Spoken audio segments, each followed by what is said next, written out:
Hello dear student. Today we will discuss about respiration part 2. Respiration part 2.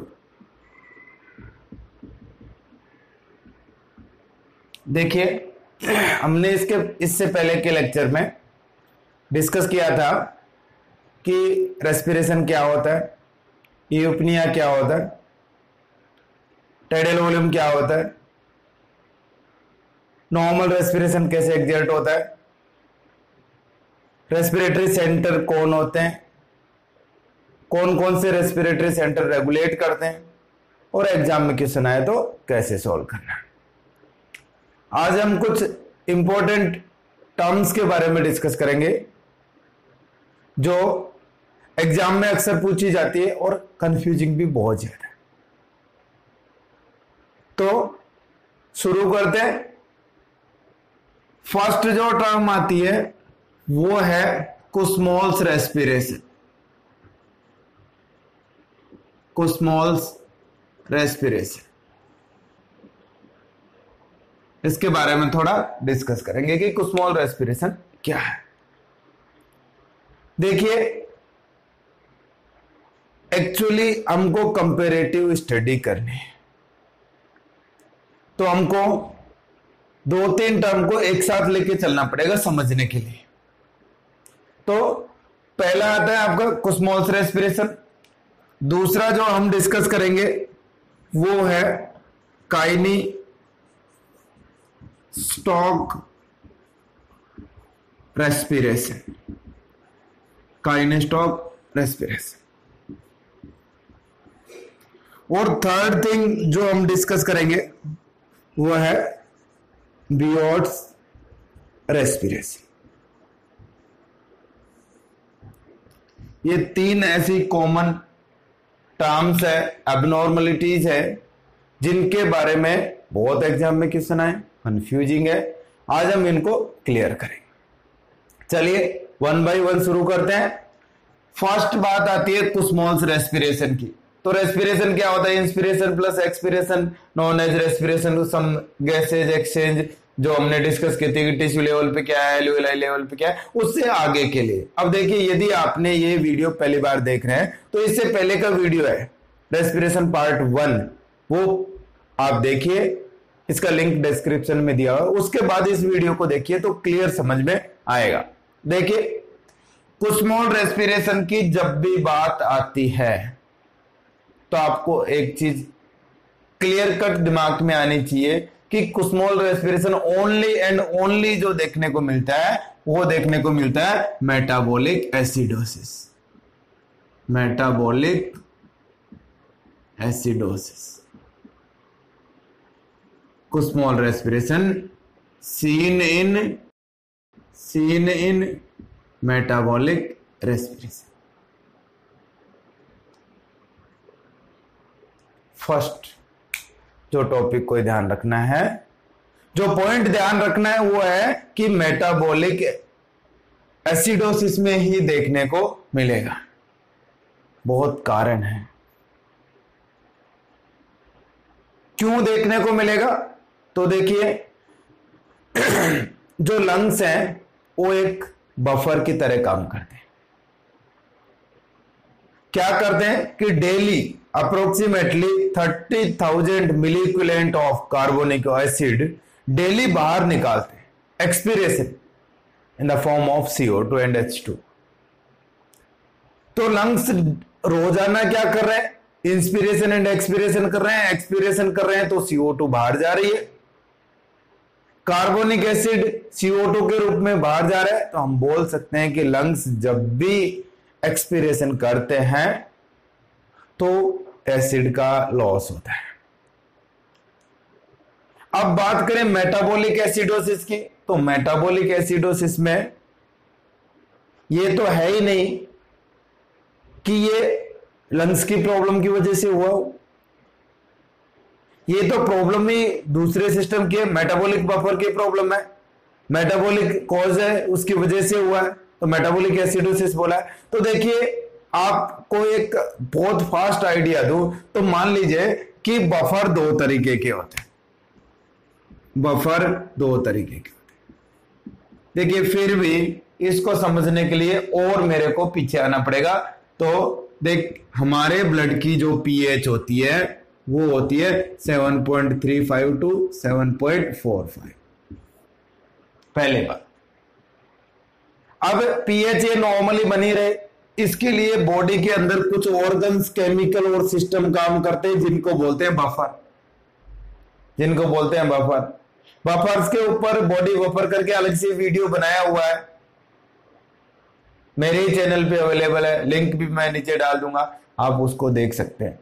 तो buffer की बात करें तो दो तरीके के मेनली जो बफर है वो सेकेंडरी बफर के अंदर एक तो है लंग्स और दूसरा है किडनीज। बफर तो और भी हैं, प्राइमरी और सेकेंडरी, पर सेकेंडरी की बात करें तो उसमें दो है, लंग्स और किडनी। ध्यान देना थोड़ा।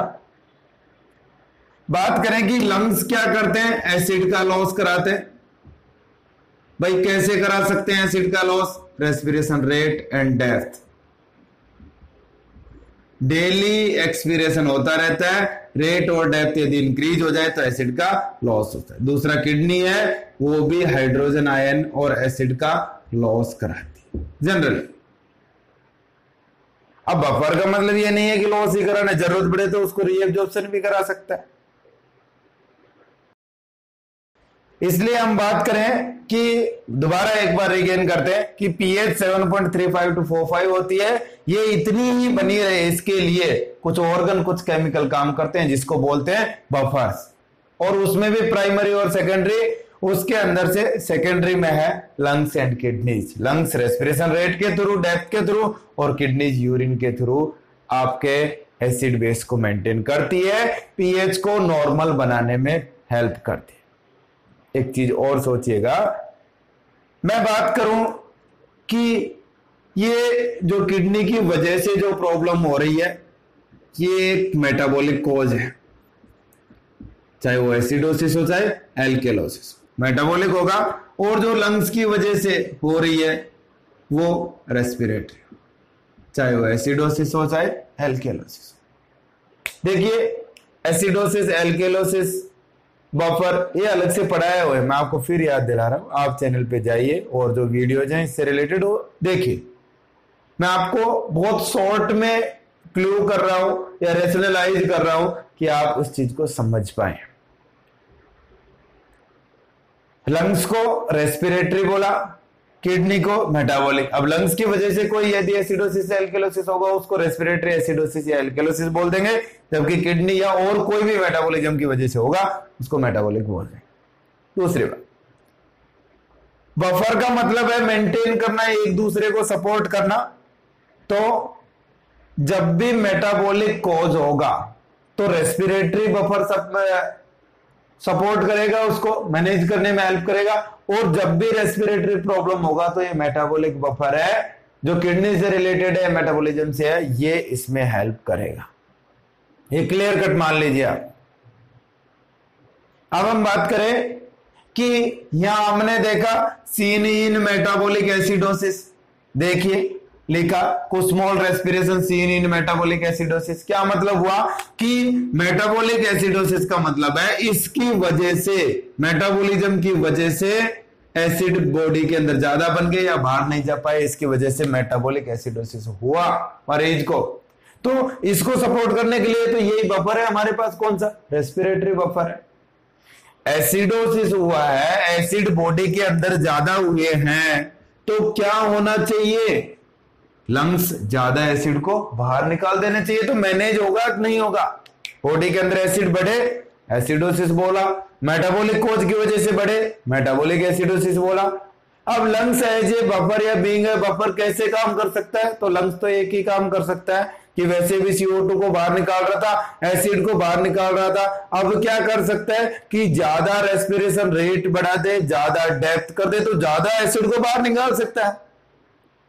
तो in case of metabolic acidosis lungs को क्या करना पड़ेगा? यदि वो एक्टिव है, कोई उसके अंदर ऑर्गेनिक कोज नहीं है, कोई फंक्शनल डैमेज नहीं है, तो वो क्या करेगा? रेस्पिरेशन रेट बढ़ाएगा। ऐसे सांस लेगा मरीज, क्या मतलब हुआ कि रेस्पिरेशन रेट भी इंक्रीज होगी और डेप्थ भी इंक्रीज होगी। देखिए सेकंड पॉइंट आता है abnormal increase respiration rate and depth. Depth का मतलब मेरा टाइडल वॉल्यूम से है, दोनों इंक्रीज होगी तभी जाके कुछ स्मॉल रेस्पिरेशन होगा। दोबारा समझिए, हमारे पीएच 7.35 से 4.5 होती। मेटाबॉलिक एसिडोसिस में एसिड बढ़ गए। अब लंग्स की ये जिम्मेदारी है कि उस बढ़े हुए एसिड को बाहर निकालने की कोशिश करे, तो उसने कोशिश की, रेट बढ़ाई और डेप्थ बढ़ाई। अब normally increase in rate and depth. ऐसे सांस ले रहा है जैसे मैं लेके बता रहा हूं, ऐसे सांस ले रहा है, बस समझिए क्यों ले रहा है, क्योंकि मेटाबॉलिक एसिडोसिस से जो एसिड कलेक्ट हुआ है उसको बाहर करना, इस वजह से ले रहा है। तो मैं एक सीधी सी लाइन बोल रहा हूं, समझने की कोशिश करना कि due to metabolic acidosis abnormal increase in respiration rate and depth known as Kussmaul's respiration, known as Kussmaul's respiration। Clear बात? एसिड बढ़ रहे थे मेटाबॉलिक कॉज की वजह से, लंग्स ने अबनॉर्मली रेट ज्यादा कर दी, रेस्पिरेशन रेट ज्यादा कर दी, डेप्थ ज्यादा कर दी, ऐसे मरीज सांस ले रहा है। क्या हुआ? Due to metabolic acidosis abnormal increase in rate and depth of patient is known as Kussmaul's respiration। तो भाई कुस्मॉल रेस्पिरेशन किस में देखने को मिलेगा? मेटाबॉलिक एसिडोसिस में ही देखने को मिलेगा। Next, no apnoea. No apnoea, Kussmaul respiration में एपनिया नहीं होता है। अब एपनिया क्या बीमारी है? एपनिया का मतलब है कि टेम्परेरी या कुछ टाइम के लिए रेस्पिरेशन बंद हो जाए, सीज हो जाए, उसको बोलते हैं apnoea. Apnoea means it is not just absence of breathing, it is periodically absence of breaths, it is known as apnoea. तो बात करें, इसमें कोई एपनिया नहीं होता है। आगे चलते हैं, नेक्स्ट बात करते हैं काइनेस्टोक रेस्पिरेशन की। चलिए, काइनेस्टोक रेस्पिरेशन की, इसके अंदर क्या होगा समझने की कोशिश करना थोड़ा। Cheyne Stokes respiration, first thing, it is seen in dying patient. Dying patient, जो पेशेंट मरने वाला हो, मर ही रहा हो, उसके अंदर देखने को मिलता है क्या? Cheyne Stokes respiration. क्या होता है उसकी तो बात करेंगे। दूसरी बात, it is also seen in increased ICP, drug overdose,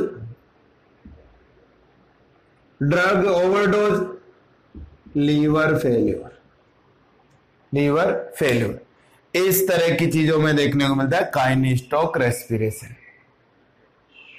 अब बात करें कि काइनेस्टोक रेस्पिरेशन क्या होता है, तो देखिए इसके अंदर 3 इसकी स्टेज होती है।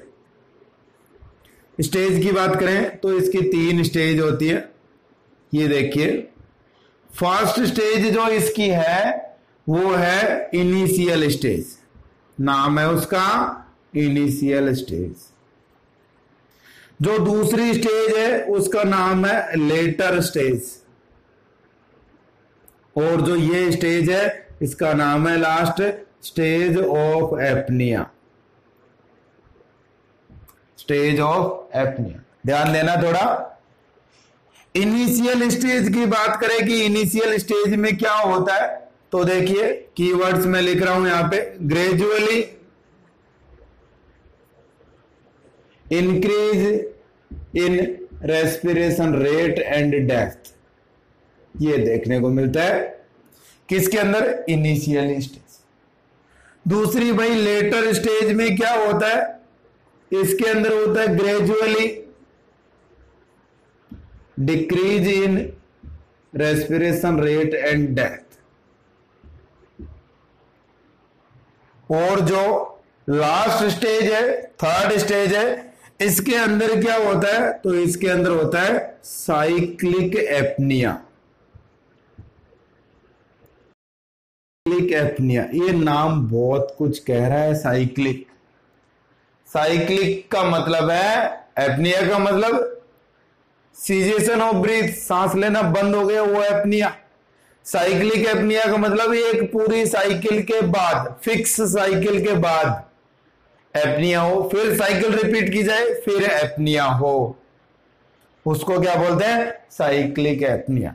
ये प्रेजेंट होता है किसमें? कुसमोल्स रेस्पिरेशन। तो ये एक चीज तो यहां पे क्लियर है कि कुसमोल्स रेस्पिरेशन में एक साइक्लिक चेंजेज होते हैं।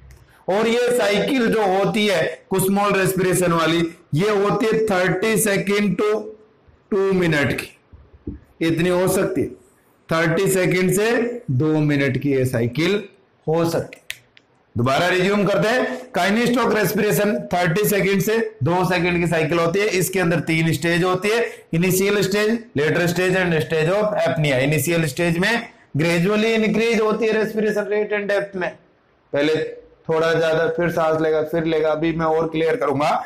लेटर स्टेज के अंदर gradually decrease in respiration rate and depth, depth का मतलब टाइडल वॉल्यूम से है। स्टेज ऑफ एपनिया, इसके अंदर साइक्लिक एपनिया प्रेजेंट होगा। आगे की बात करते हैं। ये डाइंग पेशेंट, बहुत इंपॉर्टेंट, कितनी बार पूछा गया एग्जाम में, डाइंग पेशेंट में ये देखने को मिलता है। और increase ICP, drug overdose, liver failure, ऐसी कंडीशंस में भी देखने को मिलता है। आगे चलते हैं। नेक्स्ट जो आपके आता है वो आता है बियोट्स रेस्पिरेशन, ये वाला बियोट्स रेस्पिरेशन। पहली चीज इसके बारे में बात करें, it is seen in brain damage like meningitis,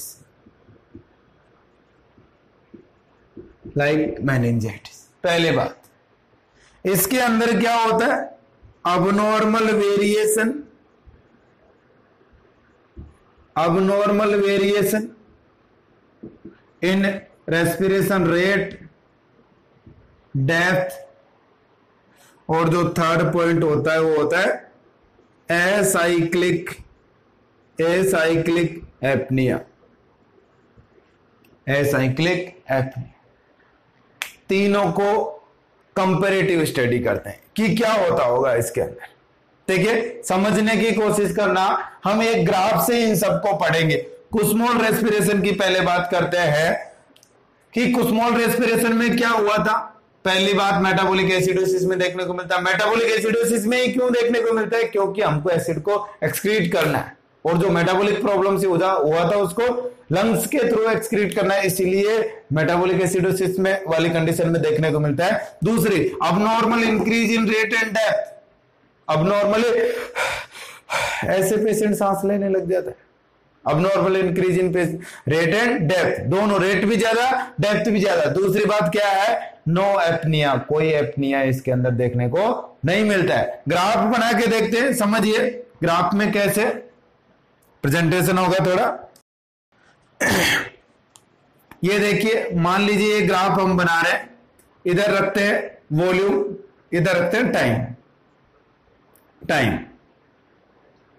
समझिए बात को, ये बोल रहा है abnormal increase in respiration rate and depth. मान लेते हैं कि यहां तक नॉर्मल है, ये नॉर्मल रेट, तो इसमें क्या हो जाएगा? ज्यादा हो जाएगा। अब normal increase in respiration rate, देखिए ये भी ज्यादा हो गया, और जो ये पर मिनट आने वाली थी ये रेट भी ज्यादा हो गई। पर मिनट जो आने वाली थी वो रेट भी ज्यादा हो।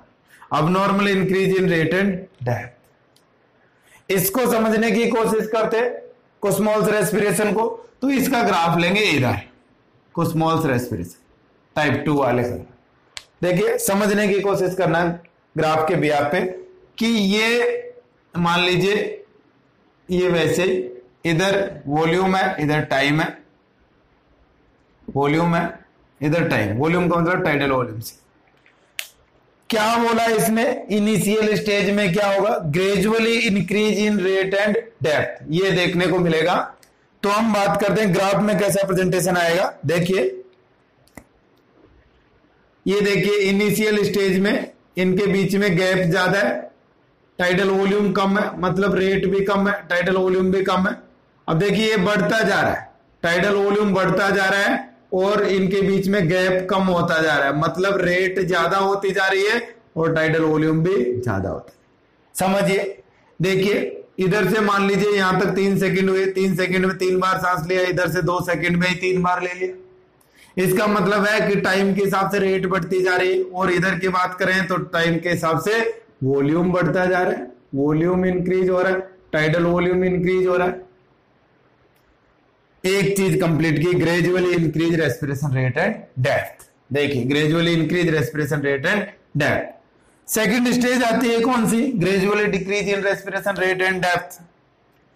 देखिए यहां से जो इंक्रीज रेट और टाइडल वॉल्यूम था वो धीरे धीरे वापस कम होने लगता है, डिक्रीज होने लगता है। जो ग्रेजुअली इंक्रीज हुआ था वो ग्रेजुअली डिक्रीज हो रहा है। उसके बाद दूसरी stage, gradually decrease in respiration rate and depth. उसके बाद इसने बोला कि उसके बाद होगा क्या, stage of apnoea, cyclic apnoea. यहां लीजिए ये एपनिया, इसमें कोई रेस्पिरेशन नहीं है। उसके बाद बोला कि ये तो साइकिल है 30 सेकेंड टू 2 मिनट की, मतलब same cycle will be repeated. तो सेम साइकिल का मतलब है वही initially gradually increase in rate and depth, उसके बाद सेम चीज gradually decrease in respiration rate and depth,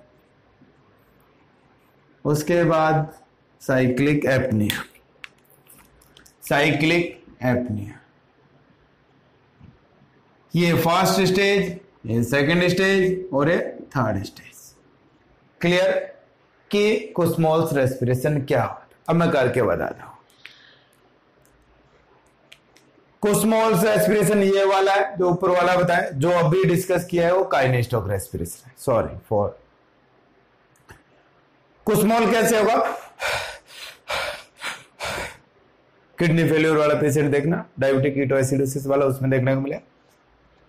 इसकी बात करें काइनेस्टोक रेस्पिरेशन में मरीज धीरे धीरे रेट ज्यादा बढ़ाएगा। जैसे मैं शुरू कर रहा हूं,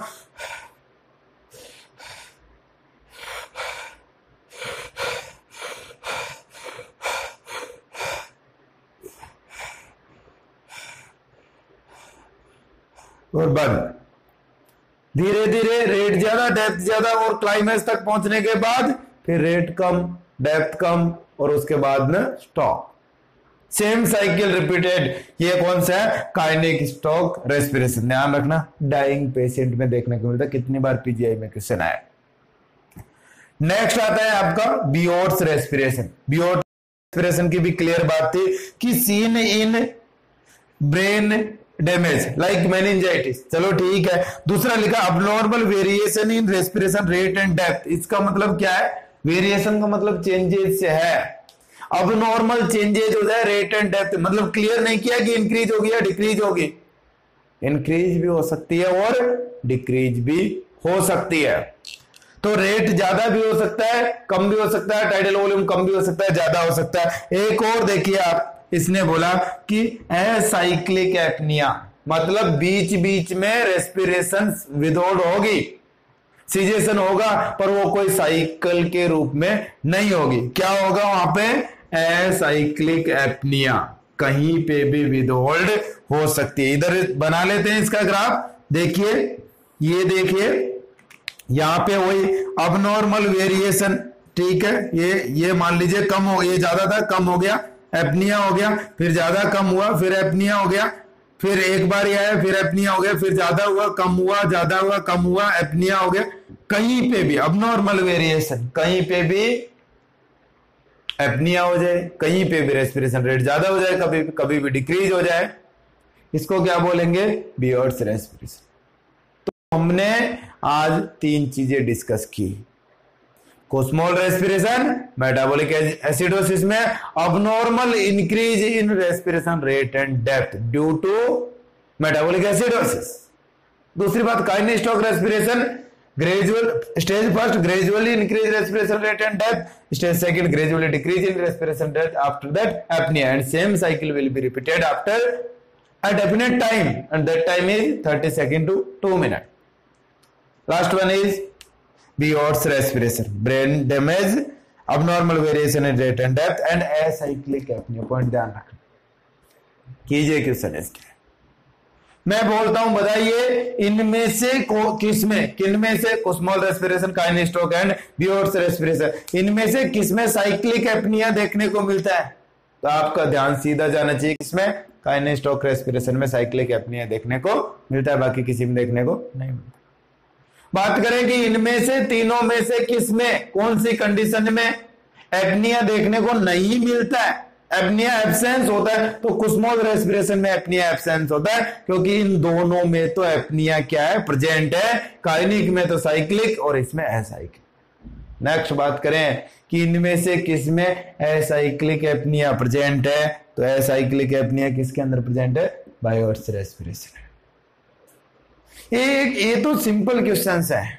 हम बोले डायबिटिक कीटोएसिडोसिस में क्या देखने को मिलेगा भाई, डायबिटिक कीटोएसिडोसिस में अब ये तो ध्यान होना चाहिए आपको कि मेटाबॉलिक एसिडोसिस होगा, मेटाबॉलिक एसिडोसिस होगा तो कुस्मोल रेस्पिरेशन देखने को मिलेगा। ये 4 क्वेश्चन ही नहीं है, इसमें से कम 30 क्वेश्चन बनते हैं जो एग्जाम में। बात रटने की नहीं है कि डायबिटिक कीटोएसिडोसिस में क्यों देखने को मिलेगा, बात वहां से शुरू होती, बात रटने की नहीं है चीजों को, बात धीरे धीरे कंसेप्ट को क्लियर करने की है। यदि आपको और ऐसे ही क्वेश्चंस के साथ डील करना है या क्वालिटेटिव क्वेश्चन पे डील करना है तो आप हमारा ऑनलाइन टेस्ट सीरीज ज्वाइन कर सकते हैं। देखिए ओनली करंट की बात कर रहा हूं, करंटली जो आज मैंने जो ये वीडियो अपलोड कर रहा हूं 31 मार्च को, करंटली हमने ओनली 25 रुपीज टेस्ट सीरीज पे रखा हुआ है, ओनली 25 रुपीज। आप नीचे जो नंबर लिखे उससे लिंक ले सकते हैं, नीचे डिस्क्रिप्शन में भी लिंक दिया हुआ है, जस्ट रजिस्ट्रेशन करना है, आपके मोबाइल पे ओपन हो जाएगी। मैक्सिमम क्वेश्चंस के रेशनल प्रोवाइड किए हमने, क्वालिटेटिव क्वेश्चन जो हमने खुद ने फॉर्मुलेट किए हैं वो आपको देखने को मिलेंगे, और जो टेस्ट देना है केवल उसी का पे करना है, लमसम अमाउंट पे करने की जरूरत नहीं है। उम्मीद करता हूं आपको ये लेक्चर पसंद आया होगा। आज के लिए इतना ही। Thank you so much for watching Tarun Saini lecture.